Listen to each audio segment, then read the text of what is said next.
ముఖ్యంగా Visakha steel plant కి సంబంధించి అధ్యక్ష, ఇది ఒక పార్టీకి సంబంధించో లేదంటే కొద్దిమంది ఒక ప్రాంతానికి సంబంధించి మొత్తం రాష్ట్రానికి సంబంధించింది. చాలాసార్లు పదే పదే నేను అనేక సందర్భాల్లో కూడా చెప్పాను అధ్యక్ష.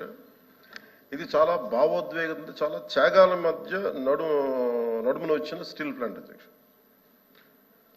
ఇది గతంలో కూడా గత వైసీపీ పాలనలో కూడా అది ప్రైవేటీకరణ జరగబోతోంది.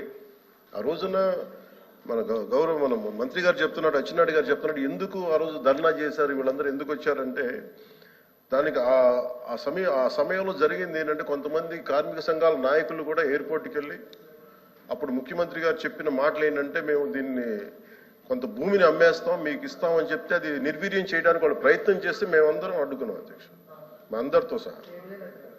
ఇది మొన్న కూడా కార్మిక సంఘాల నాయకులతో కూర్చున్నప్పుడు ఇదే నివేదిక, ఇదే అభ్యర్థన ఇచ్చారు. ఇది ప్రైవేటీకరణ చేయకూడదంటే మీరు ఎంత కమిటెడ్గా ఉన్నారో మేము అంతే కమిటెడ్గా ఉన్నాం. 2021 ఫిబ్రవరిలో మేము అమిత్ షా గారిని కలిసాం అధ్యక్ష, హోంమంత్రి అమిత్ షా గారిని కలిసి వారికి నేను ఇచ్చింది కూడా ఏంటంటే ఇది మాకు చాలా భావోద్వేగాలతో కూడింది, చాలా త్యాగాలతో కూడింది, దయచేసి దీన్ని ఎట్టి పరిస్థితుల్లో ప్రైవేటీకరణ చేయకండి అని చెప్పాం అధ్యక్ష.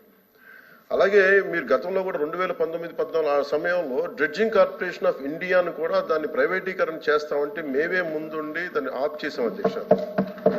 ఇది మేమేమనుకుంటే పబ్లిక్ సెక్టార్ యూనిట్స్ లాభసాటిగా ఉన్నాయి, లాభాల దిశగా నడుస్తున్నాయి, కొద్దిపాటి నష్టాల దిశగా నడుస్తున్నాయి, వాటిని ముందుకు తీసుకెళ్లాలి, ప్రభుత్వాలు పిఎస్యూస్ నడవాలనేది మా ఆకాంక్ష మా అందరిది.